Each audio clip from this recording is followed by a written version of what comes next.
tal? ¿Cómo están? Bienvenidos y bienvenidas a Entre Columnas, este espacio en donde cada semana estamos sosteniendo el diálogo sobre un tema que cada vez revisamos con distintos invitados o invitadas. En este capítulo hablaremos del litio, un mineral que se encuentra principalmente en Sudamérica en el llamado Triángulo del Litio, que incluye a Bolivia, Argentina y Chile. En términos de recursos identificados a nivel mundial, Chile representa un 41% de las reservas mundiales de litio, seguido de Australia con un 25% y Argentina con casi un 10%, mientras que China tiene el 6,7%. El Estado chileno controla su explotación a través de empresas como Codelco y SQM e implementó una estrategia nacional del litio que incluye mantener la producción del Salar de Atacama mediante una asociación público-privada, así como la apertura para la llegada de nuevos actores a explotar otros yacimientos. Para hablar sobre este tema tenemos a una invitada muy especial y experta también en este tema. Ella es Marcela Vera Díaz, es economista y académica de la USACH. Es economista de la Universidad de Chile, cursó su especialidad en la Universidad de Barcelona, España. Es diplomada en evaluación de decisiones estratégicas de la Pontificia Universidad Católica de Chile, diplomada en comunicación audiovisual para la energía renovable y la eficiencia energética y el cambio climático. Además, en la Universidad Internacional de Alemania también tiene estudios ahí y actualmente también es doctora en ciencias sociales de la Universidad de Chile. Ha elaborado políticas públicas a nivel nacional e internacional para ministerios y también organismos internacionales como el BID y Naciones Unidas. Actualmente se desempeña como académica en la Facultad de Administración y Economía de la Universidad de Santiago y también como consultora senior para Naciones Unidas en Paz y Gobernabilidad. Bienvenida, Marcela, a este espacio. Muchas gracias por la invitación. Bueno, Marcela, ¿te parece si partimos abordando como una pregunta general para irnos adentrando en el tema y profundizando, ¿cierto?, en las distintas vertientes que puede tener el litio? Y la primera sería, ¿cierto?, ¿cuál es la importancia del litio a nivel mundial y también en particular para nuestro país, para Chile? Mira, el litio es un elemento fundamental para el crecimiento y el desarrollo de la economía actual. Hace unos años se estimó en 1965 para el caso chileno que el litio era un mineral crítico en el proceso de desarrollo de la energía nuclear. Pero esto ha tenido una amplia difusión en términos científicos y por tanto han encontrado una serie de funciones extraordinarias frente a ese momento. Es así como hoy día el litio puede ser acumulador de energía y por tanto se utiliza, por ejemplo, en todo el proceso de electromovilidad y por tanto es un mineral que sin su existencia no podríamos tener hoy día autos eléctricos. Ese es el eslabón, digamos, fundamental. Para que lo entienda la gente, Estados Unidos hoy día lo ha catalogado entonces como un bien natural crítico en esta cadena de valor, en esta cadena productiva que sin el litio no podría ser posible. Es así como ocurre también en el caso de la inteligencia artificial. Todo el desarrollo de equipos eléctricos, de computadores, incluso de teléfonos, yace producto de la configuración de ciertos minerales y metales que permiten entonces la generación de ese tipo de dispositivos y por tanto luego el uso de inteligencia artificial. Sin litio tampoco podría haber una revolución entonces tecnológica como la que estamos observando en el horizonte, porque hoy día está incipientemente iniciando ese proceso, pero sin embargo va a tener un largo alcance. Hay un tercer componente que es lo que se está descubriendo en los últimos años, que tiene que ver con la conservación de información y de información específicamente biológica. Y por tanto el litio va a permitir entonces una serie de dispositivos que guarden hasta la memoria de todos. Claro. Hay otra cosa también que sin el litio no podría pasar. Este podcast, por ejemplo. Las cámaras que nos están grabando en este momento tienen baterías de litio, por ejemplo. Y seguramente la mesa de audio que está registrando nuestra conversación tal vez tenga algún componente que tenga litio también. O sea, llega como a la cotidianidad de la vida. Así es, y hay un elemento que se visora muy poquito en nuestro país, pero hoy día la economía en realidad está desarrollándose en el universo, claro, a través de los satélites, pero también de la exploración de nuevos materiales y minerales. Y eso ocurre también gracias al litio. ¿Sí? En 2023 el gobierno lanzó esta política nacional del litio y bueno, la idea es que usted nos pueda explicar también un poco de qué se trata esta política nacional, en qué se expresa en términos generales, si nos puede explicar un poco acerca de ese tema que se presentó. Sabemos algunas cosas, que Chile se asoció el gobierno, ¿cierto?, con el Estado, con Sokimich, y una que otra cosa más, pero si usted nos puede detallar y profundizar algunas cosas de esta política nacional del litio, ¿qué le parece a usted? Bueno, políticamente yo he sido una de las personas que ha incentivado para que el Estado tenga una política nacional del litio y por tanto ayudé en los primeros fundamentos de esa política. No obstante, muy lamentablemente, en vez de situar esa posibilidad como parte del desarrollo del Estado en términos productivos, se generó la puerta giratoria en donde privados nuevamente ingresan a un espacio que debería ser únicamente estatal. Y lo voy a explicar muy en simple. Tú tienes en un país una serie de recursos. Imagínense tantos recursos como frutas. El asunto es que hay algunas frutas que son estratégicas, que son las que verdaderamente nos dan renta en el país. Por ejemplo, las manzanas. Y por tanto, las manzanas deberían ser solo del Estado para que el Estado pueda recibir las rentas mayoritarias producto de la venta de las manzanas. Es así como ocurre en el caso del litio y el cobre. Nosotros tenemos muchos productos en el país, sin embargo, quien realmente nos genera ingresos, ¿cuál es el sector que nos genera ingresos? El cobre y potencialmente también en el futuro el litio. Y por tanto, eso debería estar únicamente en manos del Estado. ¿Y por qué? Para que todas las rentas que se generan en ese sector, que son tan importantes, tan significativas, lleguen a manos de todos los chilenos y chilenas. ¿Ya? Se puedan distribuir a través del Estado una serie de programas, no solo sociales, no solo en términos de garantización de derechos, que es fundamental. Hoy día vemos la discusión y gran parte del problema del presupuesto de la nación siempre es que no hay dinero, o sea, ese es el discurso, y que por otro lado no se puede aumentar tanto la deuda. ¿Cómo evitar eso? Pues con ingresos extraordinarios del Estado producto de este tipo de fórmulas, en donde el Estado entonces produce y por tanto genera rentas adicionales que tú puedes distribuir. El otro ámbito que tú fortaleces con rentas estatales es la distribución a otros sectores productivos. Vemos que no todas las regiones tienen minería. Claro. Hay regiones que fundamentalmente se desarrollan en torno a agricultura, a la pesca, al sector forestal, y esos sectores están retrasados de los procesos de modernización. El mercado no lo puede hacer, sus empresas privadas tampoco. El Estado, en cambio, con nuevas rentas podría generar un impulso de desarrollo tecnológico para todos los sectores del país. ¿Cómo se puede mejorar esta política nacional del litio? Porque claro, usted ha detallado como algunas falencias, algunos flancos que están débiles en esta política nacional del litio. ¿Hay forma de mejorarla? ¿Tiene que pasar por el Congreso? ¿Cuáles son como un poco las salidas que pudiese tener para mejorar esta política nacional del litio? Bueno, entonces, dicho esto como en términos más generales, ¿cierto?, rigurosamente correctos de cómo debería haberse desarrollado la política nacional del litio, es que debería haber sido estatal. Lamentablemente permiten que ingrese nuevamente Sokimich al mercado del litio y por tanto lo que hacen es prolongar un contrato que viene desarrollándose además de la dictadura en adelante cuando se inicia la privatización. Ya era un contrato al que le quedan pocos años. Es un contrato que finalizaba el 2030, pero además a ellos se les había acabado ya la cuota de explotación al 2026. Y por tanto, el Estado le van a quedar podía 4 años, esa le van a quedar posibilidad. 4 años a Sokimich en el 2026 en que ya no iba a poder explotar más porque ya no le queda cuota. Ya no le queda cuota.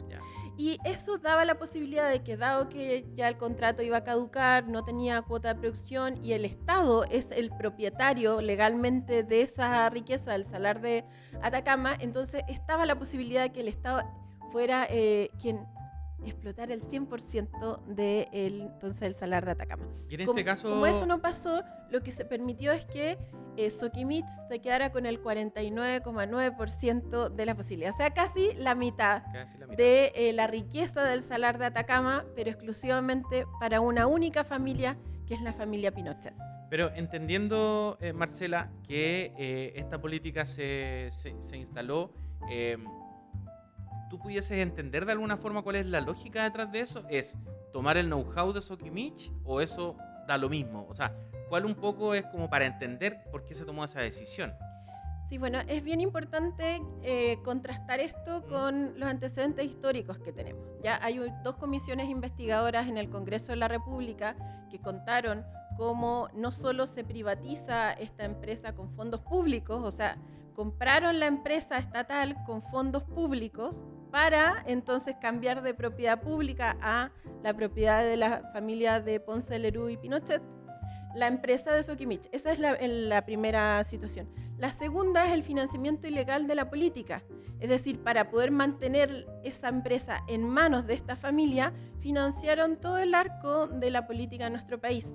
María Olivia Monkever nos contó en un programa que tengo que es Litio para Chile, que ellos hicieron una revisión de la caja de Pandora, le llamaron, y estaban los distintos sectores políticos de nuestro país involucrados en este financiamiento ilegal de la política, excepto el Partido Comunista. Entonces, ahí uno puede observar y uno dice, si se financia una privatización con fondos públicos, ¿por qué se permite que entonces eso siga ocurriendo? Porque lamentablemente se financió ilegalmente la política y eso permitió que ellos prolongaran además el contrato que tenían, porque el año 2018 se vivió una situación similar a la que estamos viendo hoy.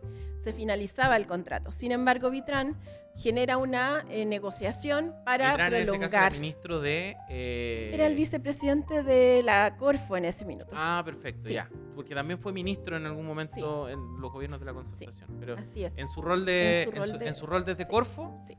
se hizo Se hizo esta prolongación de ¿cierto? contrato. Hasta el 2030. Él intentó generar que no hubiera un valle productivo, es decir, que cuando pasara esta explotación a otro, ya no necesariamente a Soquimich, no hubiera un problema de continuidad en la producción. Entonces generó una serie de cláusulas en donde Soquimich se veía obligado a reportarle al Estado hasta los clientes a los que les vendía las facturas, los estudios, las evaluaciones ambientales, incluso la venta de los derechos de agua que tenían. Por tanto, de esa manera Vitrán garantizó que ahora en este periodo sí pudiera bien o operarla en un 100% el Estado o licitarla, ¿ya? Y que participaran otros actores dentro de esa explotación para poder producir, por ejemplo, transferencia tecnológica, que ha sido una de las alternativas que hemos podido observar, pero que sin embargo en este caso no ocurre.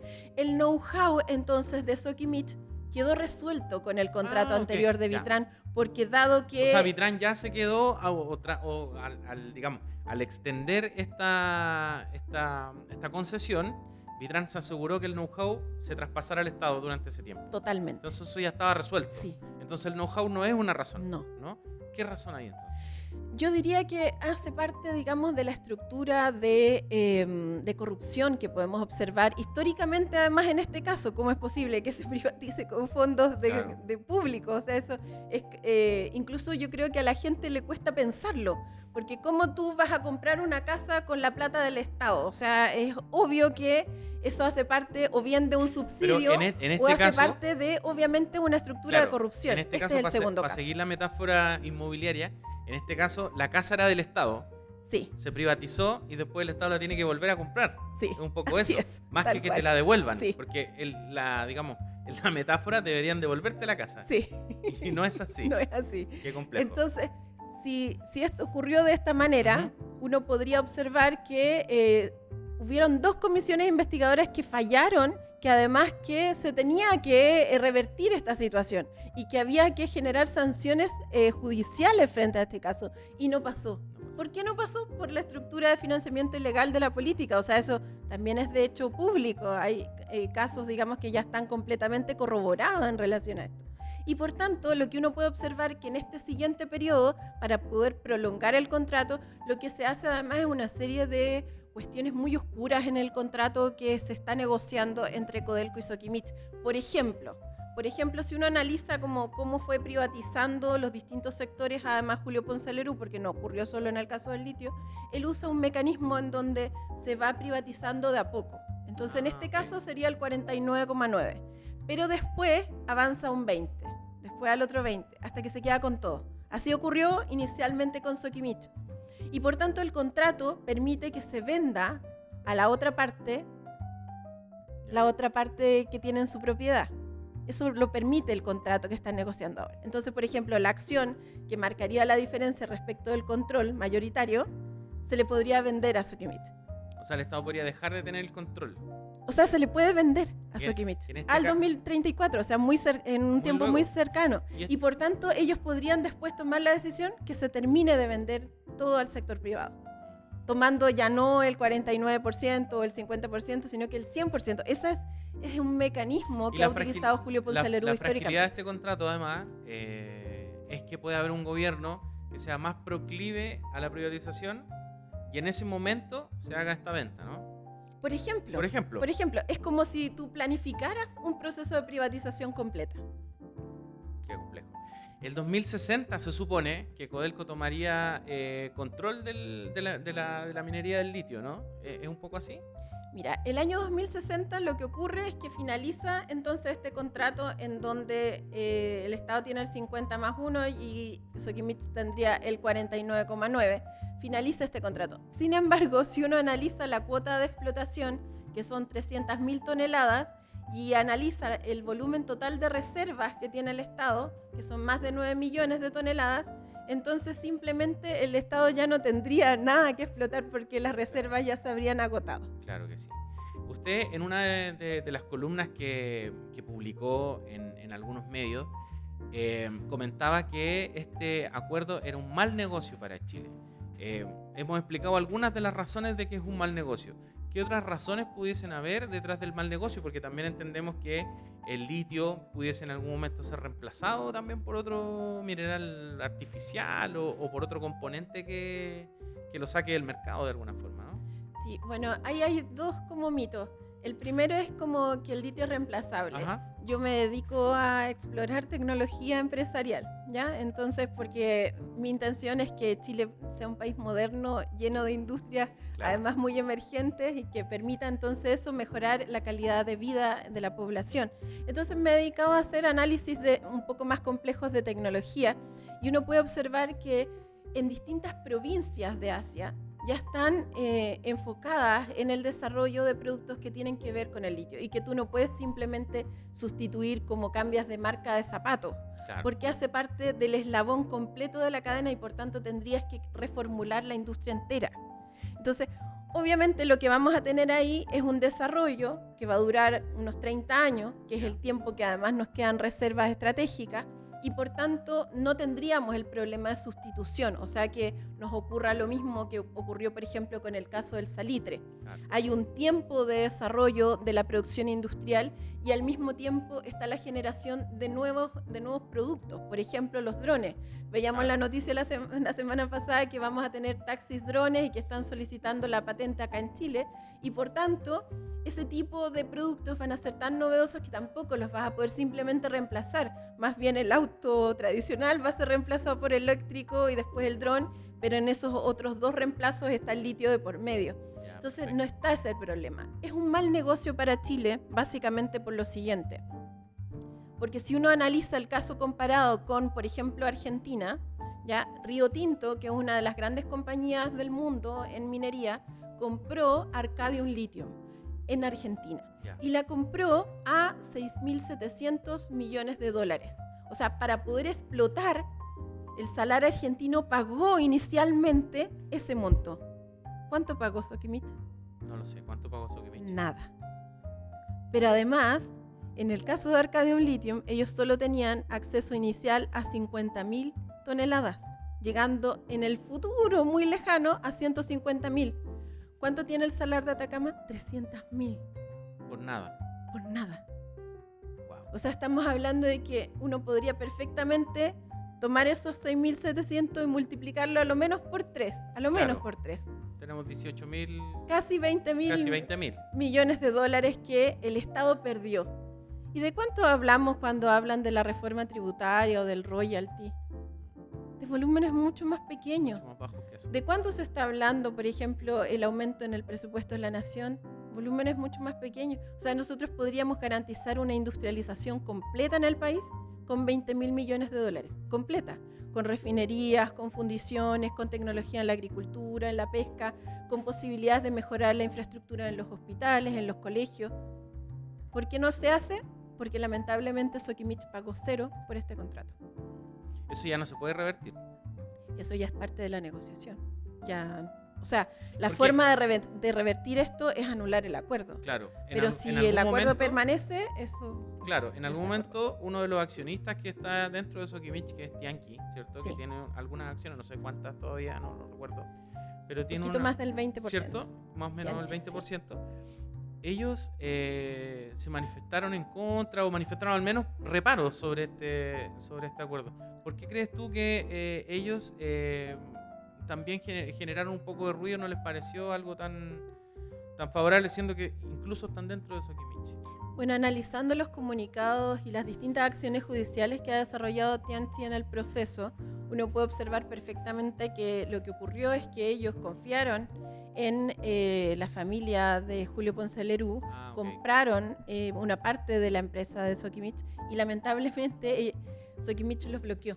Los bloqueó incluso porque no tienen un director dentro de la junta de directores. Entonces, realmente ellos tienen el 20%, pero no pueden tomar decisiones en la Claro. empresa. Y teniendo el 20% al menos, te debería asegurar un integrante en el directorio. Y por tanto, como no pueden tomar decisiones al interior de la empresa, tampoco pueden dar garantías ni de cómo se va a desarrollar el negocio, ni para quién, ni con qué objetivos, ni cuál va a ser en el fondo el beneficio que va a recibir Tianqi con este acuerdo. Y por tanto es un mal acuerdo para ellos. Perfecto. Ese es un poco la derivada de Tianqi. Más que al negocio completo, es un poco que quedan fuera. No tienen En como- realidad compraron parte del negocio, pero quedaron fuera del negocio. Un poco lo mismo que mencionabas tú de la casa. Claro, un poco eso, ¿no? Muy parecido. Ya, Es un perfecto. mecanismo, sí.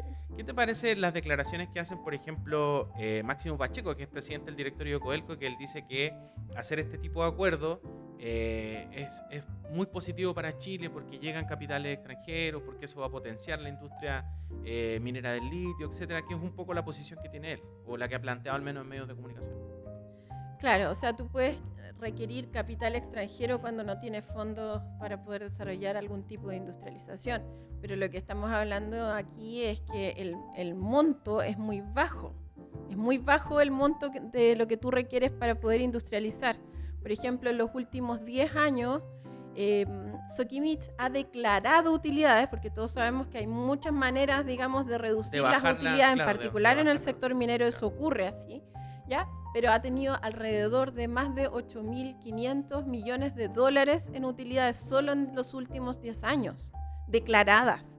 Y por tanto, tú solo requerirías 1.500 para desarrollar una industria. Claro. No, y además yo me pregunto, desde fuera, ¿cierto? Se O paga en 6 meses. se lo puede preguntar a alguien que nos está viendo. Si tú tienes un negocio que es tan rentable como el litio, perfectamente tú puedes decirle a cualquier ¿cómo se llama? Institución financiera internacional: sabes que tengo un negocio súper rentable, préstame 2.000 millones de dólares y te los devuelvo en un año con algún par de intereses. Y eso yo lo veo muy viable, digamos, que el Estado de Chile a través de Codelco porque de hecho Codelco apalanca capital y Hay lo muchas consigue fórmulas. fácilmente, digamos. Hay muchas fórmulas. Yo he estudiado distintas fórmulas Ajá. de financiamiento estatal para la industrialización. Y tienes el Fondo de Estabilización Social y Económica. Tienes los fondos de pensiones, que Claro. son 217.000 millones de dólares. Tienes además la rentabilidad del propio negocio, que en vez de distribuir esa utilidad, la inviertas. Claro. Entonces, lo puedes pagar en 6 meses, no requieres capitales internacionales. Porque, ¿qué es lo que ocurre? Cuando tú metes capitales internacionales, primero tienes que tener asegurado, por lo menos tener el 80% del recurso para manos estatales, de un recurso fundamental que además tiene un límite en el tiempo para su explotación. Entonces, tienes que asegurar eso. Y podrías quizás generar un espacio pequeño, pero a cambio de algo, no a cambio de 0 pesos, a Claro. cambio de algo, a cambio de tecnología, que instalen toda la cadena de valor de tecnología asociada al litio en Chile. ¿Por qué no? Si nosotros tenemos las mayores cantidades de reserva, ¿por qué no ha negociado el gobierno que con otro país puntero en tecnología podamos generar esa industria en nuestro país, una alianza estratégica? Con Japón, Corea del Sur, con China, con China. perfectamente podría desarrollarse una alianza que nos permitiera producir esa transferencia con un límite además en el tiempo de explotación por parte de la otra empresa, o incluso dando garantía de provisión del mineral, que es algo que hoy día le interesa a Europa, a Estados Unidos, a Asia, y por tanto no es una cosa que tú estés diciendo como, ay, ¿a quién le voy a vender los limones? Estamos hablando de un mineral súper fundamental, entonces todo el mundo lo quiere comprar. Claro. Y por tanto tienes que negociar esas condiciones de compra para poder recibir no solo dinero, sino que modernización, Claro que sí. tecnología, industria. Hay otro tema que tiene que ver más bien con geopolítica, ¿no? Que tiene que ver con el hecho de que Chile no abre una licitación internacional, y así lo comentaba en una columna en La Tercera el economista Patricio Meller, que asegura que esta alianza aprovecha el marco vigente, maximiza beneficios fiscales inmediatos y protege a Chile de estas tensiones innecesarias en caso, por ejemplo, de que una empresa china o una empresa estatal china se ganara esta licitación internacional y Estados Unidos levantara la voz, como lo ha levantado en otras ocasiones, cuando, por ejemplo, una empresa china se ganó la licitación de los nuevos pasaportes y carnet de identidad, y entonces Chile tuvo que hacer unas maniobras bien complejas para dejar a China fuera de esa licitación, y con unas explicaciones un poco débiles, y era básicamente la presión que estaba haciendo Estados Unidos, de decir que estaba interviniendo China de alguna forma al Estado. ¿Qué piensas tú de ese argumento, del argumento geopolítico, y que un poco por eso Chile opta por hacer estos tratos directos de alguna forma, ¿no? Porque este es un trato directo al final. Sí, mira, con todo cariño, yo creo que la élite chilena hoy día está desfasada en su análisis. Y eso es porque tienen inversiones en Estados Unidos, porque han priorizado su relación política con Estados Unidos. Sin embargo, Estados Unidos hace muchos años que ya no nos entrega nada, ni siquiera a la élite política en este país, a la élite económica de este país. Eso es lo que ha ocurrido en realidad. La ha subordinado políticamente. Sin embargo, uno puede observar cómo Sokimich hace años tiene acuerdos con Estados Unidos. Sin embargo, Estados Unidos ha generado transferencia tecnológica para Chile. No. Es más, Estados Unidos ha quedado retrasado de la carrera de industria y de manufactura en el mundo. Por tanto, yo lo que creo apropiado es entender que el escenario implica el posicionamiento de Chile respecto de nuestro principal socio comercial.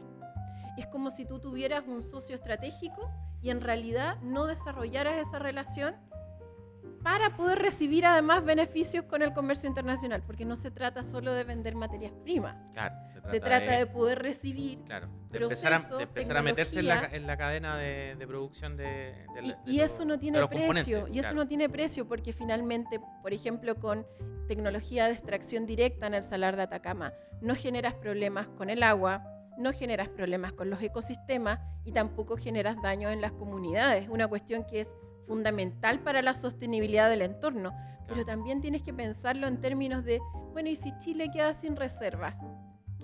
¿De qué va a vivir Chile entonces en 30 años más? ¿De qué va a vivir? ¿Va a vivir de explotar qué? Entonces, ¿en qué condiciones de pobreza o de militarización vamos a quedar si no establecen un buen acuerdo? Reforzar y modernizar los otros sectores productivos que tiene Chile. Ahora te pongo otro escenario. Imagínate, Chile no evoluciona en términos de su análisis y sigue subordinado a Estados Unidos y las reservas se empiezan a agotar. O sea, nos mantenemos en este modelo primario exportador donde vendemos las materias primas baratas más encima. ¿Qué es lo que ocurre en 20 años más? Las reservas del mundo ya se van a ver agotadas, porque Chile es el que más reservas tiene. Solo van a quedar en Chile. ¿Tú crees que no van a militarizar esta zona? ¿Tú crees que Estados Unidos no va a intentar tomar el control sobre estas reservas naturales estratégicas? Obviamente lo va a hacer. Y nosotros, si no generamos una alianza estratégica con otros sectores, los otros sectores nos van a acompañar en ese proceso. Claro. Entonces, es fundamental mirarlo con perspectivas además, de futuro. Sí, claro. Y lo que planteas tú además, Marcela, tiene argumentos históricos, porque Estados Unidos militarizó los países que hace 20 años atrás, 30 años atrás, tenían grandes reservas de petróleo. Así es. Entonces, hay algunos países más fuertes que se han robustecido, que se han protegido un poco de ese intervencionismo norteamericano, pero hay otros países que cayeron lamentablemente en el control de Estados Unidos, como Irak y otros casos que están en Asia, donde hay un control sobre ese recurso que se empieza a agotar, que empieza a volverse más preciado, y entonces Estados Unidos empieza a decir, ya, en estos puntos tengo que estar sí o sí, y tengo además que controlar. que hay que entender que esta no es la construcción de un escenario ficticio. O sea, por eso te digo que ya ha pasado. Hay un número de reservas ya ha pasado, que además se están agotando, claro, que tienen un tiempo específico y que si tú no las aprovechas tempranamente, no recibes industria y por tanto no recibes mejores rentas y no generas el desarrollo compartido que necesitamos en esta región. Claro que sí. Bueno, Marcela, se nos ha ido volando el tiempo prácticamente en esta conversación. Si quisieras como hacer un último análisis del litio, y yo te planteo como un tema, para que tal vez no lo toquemos tan en profundo, pero sí como que lo repasemos, y es estas medidas que tal vez tenga que tener Chile respecto de su industria minera y cómo la observas tú en términos de protección medioambiental. ¿Qué cuidados tiene que tener Chile en eso? Porque tanto en el cobre como en el litio también se afecta un poco el medio ambiente. Entiendo más que con la industria del cobre es un poquito más invasiva, porque como las reservas de litio están como en el desierto. En el desierto no se nota. Sí. Es mucho más accesible. En otros países es distinta la explotación. Entonces, pero si nos puedes comentar un poquito acerca de eso. Sí, bueno, para cerrar, yo creo que es muy importante que este acuerdo entre Codelco y Soquimich se anule y se dé posibilidad a un nuevo proceso en donde ojalá el Estado tenga el 100% de la explotación del Salar de Atacama desde el 2030 en adelante, o bien se genere una adecuada negociación para una transferencia tecnológica, pero de toda la cadena de valor.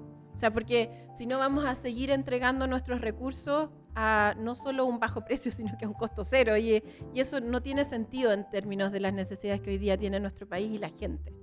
Y en segundo término, yo diría que en términos de la política minera es fundamental pensar cómo generamos entonces un proceso en donde el mundo privado comprenda que si quiere tener abastecimiento asegurado, también requiere aportar y contribuir de verdad a nuestro país, y no solo como en estas lógicas de responsabilidad social o ambiental, que uno si las analiza históricamente tampoco han tenido frutos en nuestro país.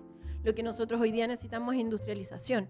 Y las primeras etapas de industrialización son fundiciones, son refinerías, de manera de no seguir entregando nuestros minerales, porque además en el cobre va un concentrado que incluye oro, plata, molibdeno, tierras raras, uranio. Entonces, claro, cobalto, que también es parte de los componentes tecnológicos. Y hay una cantidad de 20 minerales críticos, estratégicos para el desarrollo de la industria del siguiente periodo, que se están llevando hoy día a un muy bajo precio, al menor precio posible.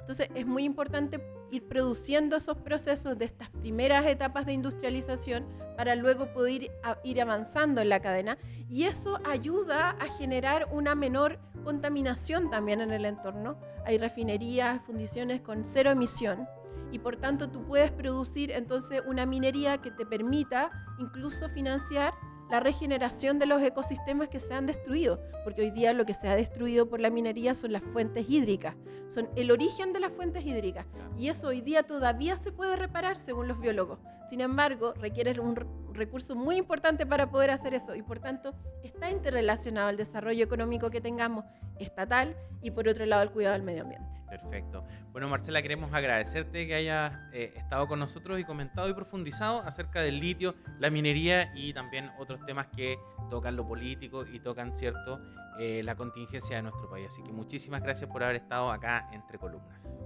Gracias a ustedes por la invitación, me encantó. Bueno, y también queremos agradecerle a ustedes que nos están viendo y invitarte, Marcela, a que le cuentes a la gente dónde tú puedes encontrar tus redes sociales o si es que hay algún otro espacio donde estás participando.